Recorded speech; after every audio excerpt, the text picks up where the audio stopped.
Thanks for staying tuned. I'm Colwyn Abrams with the HGP SPORTSCAST. Charlestown Secondary Girls and Chase Academy Boys are the inaugural ExxonMobil Under-14 School Football Tournament champions. Both teams swept their opponents under the rug on Saturday at the Ministry of Education ground, Carafesta Avenue. Stanford Howard was there and filed this report. After 7 weeks of competition for the boys and 5 weeks of competition for the girls were the first to take the field in their final match of the tournament. The matchup was between Charlestown Secondary and East Ruimveldt Secondary.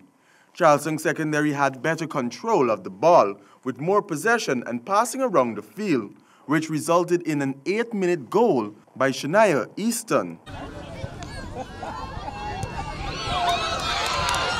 On the stroke of halftime, Donna Lowe in the 25th minute added to her team's lead.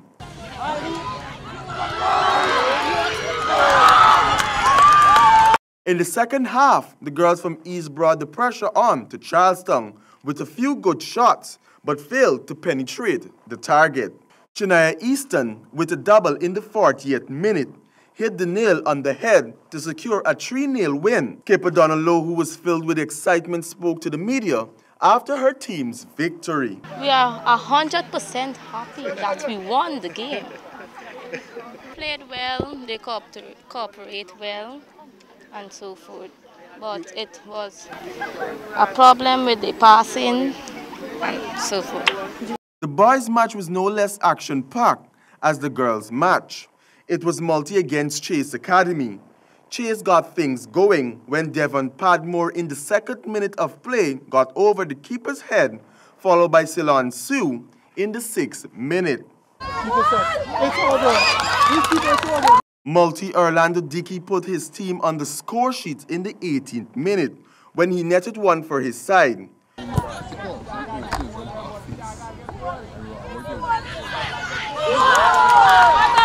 But a few minutes later, Jalil Al-Sadar of Chase netted in the 23rd minute to give Chase a 3-1 lead going into the second half.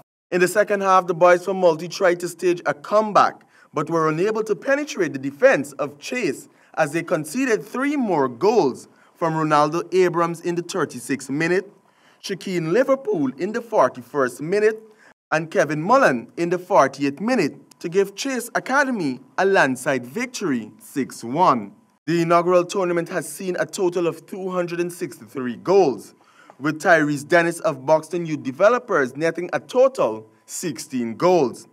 Meanwhile, Donna Lowe of Charlestown Secondary with 4 goals was the leading girls' goal scorer.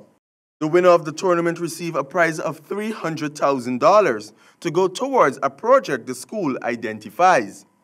Second place received $200,000, third place $100,000, and fourth place $50,000.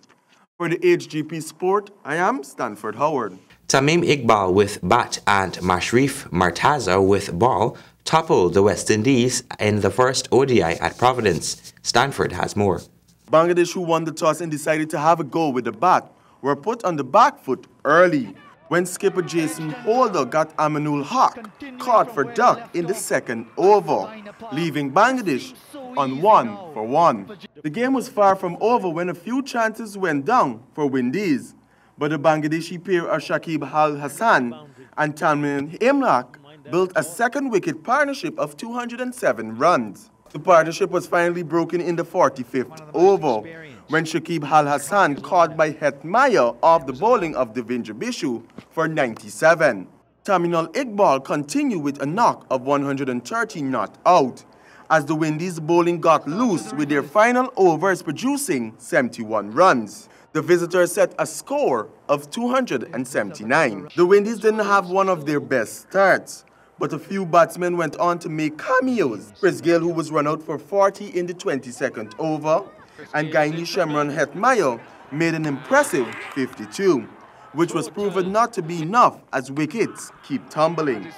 The tail enders with two bigger tasks to do tried in vain to get the 280 runs needed to take the first blood in the ODI series. Devendra Bishu and Alzari Joseph contributed 29 runs each as the Windies' innings ended 48 runs shy of their target. The next match is a day and night affair on Wednesday, the 25th of July, starting at 2:30 p.m. at Providence.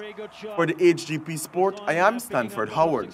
Thank you, Stanford. Over 80 students from the West Demerara Secondary School enjoyed sessions with Devendra Bishu of the Ghana Amazon Warriors and CPL coaches during an afternoon of fun and interaction at the Georgetown Cricket Club over the weekend. Over 80 students from the West Demerara Secondary School participated in the Digital Youth Series at Borda, where they learned from Devendra Bishu among other coaches.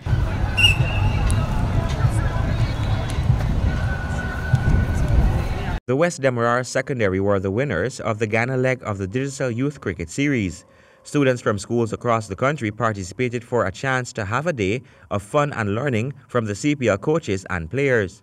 The young players went through a number of bowling, batting, fielding and other drills with coaches in an effort to improve their performance on and off the field of play. Devendra Bishu of the Ghana Amazon Warriors spoke with the young players on what it takes to be an exceptional player. Everybody gonna be equal, right? Everybody not gonna be equal. If everybody doing the same thing every day, it's a little thing you do different. It's a morning time when you get up and run. It's a little extra bowling you gotta do. It's a little extra batting. That does make you different. And you have two types of cricketers: one who's talented and one who gotta work hard. But imagine if you're talented and you work hard. That is be like Malay Kohli them and Steve Smith and them. You know, like Sachin Lara.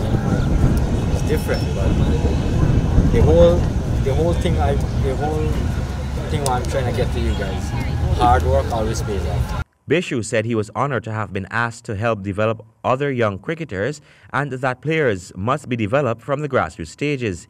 He said that he too needed this kind of event in his early stages. Because one day I was like them and I never used to reach too much of West Indies players, and being here with them, and I know they feel a little bit different and they are happy that I am here. So I would like to say thanks to Digital and CPL for this.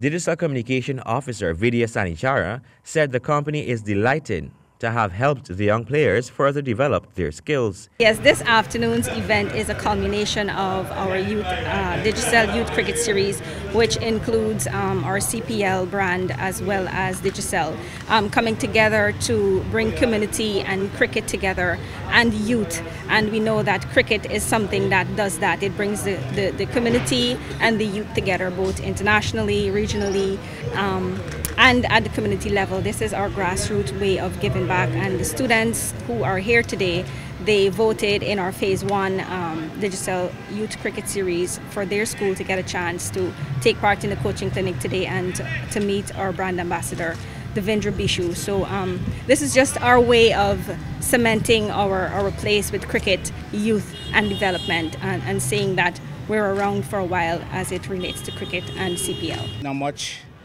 people just get these chance to cheer in with coaches from the team that they're backing for the CPL Warriors. Firstly, I would like to say that so far that what we have been doing is definitely enhancing some of the skills that I thought I had mastered already. But as you go along, you really notice that even though you might reach a certain level, there's always a next step in the journey. Colin Abrams reporting for the HGP Sports. FIFA and the Ghana Football Federation concluded a 2-day training program to educate the Federation's administration, regional member associations, and clubs on Ghana adopting FIFA's domestic transfer matching system. The GFF has become the first member association of the CONCACAF region to adopt the domestic transfer matching system, DTMS, according to FIFA's DTMS project coordinator, Samira Jawdat. Today, it's not only a training on using this system or on exercising and on giving you compliance advice. Today, it's also, as Mr. Ford mentioned, a new chapter for the Guyana Football Federation and its affiliated clubs and regional associations. According to FIFA, the DTMS is the national version of the International Transfer Matching System, ITMS, With DTMS, the Federation and its clubs have the ability to manage and monitor their domestic transfer activity, generate statistics and reports, speed up the transfer process, and store required documents online safely. As an extension of the ITMS, the system allows the Federation to process international and domestic transfers in one place. The aim of the program is to foster transparency and equity during the transfer season and to level the playing field so that transfers are fair. Participants learn to use the system by doing theoretical and practical sessions throughout the 2 days. The first day of the workshop catered for the GFF Secretariat staff and regional association representatives who interfaced with the system, while the second day targeted representatives from the clubs. GFF President Wayne Ford urged the participants to take in as much as they could within the 2 days, as this was another way to further develop football in Guyana. Colwyn Abrams reporting for the HGP Sports. And that has brought us to the end of this edition of the HGP Sportscast. Remember, if your dream is big enough, the facts don't matter. Goodbye.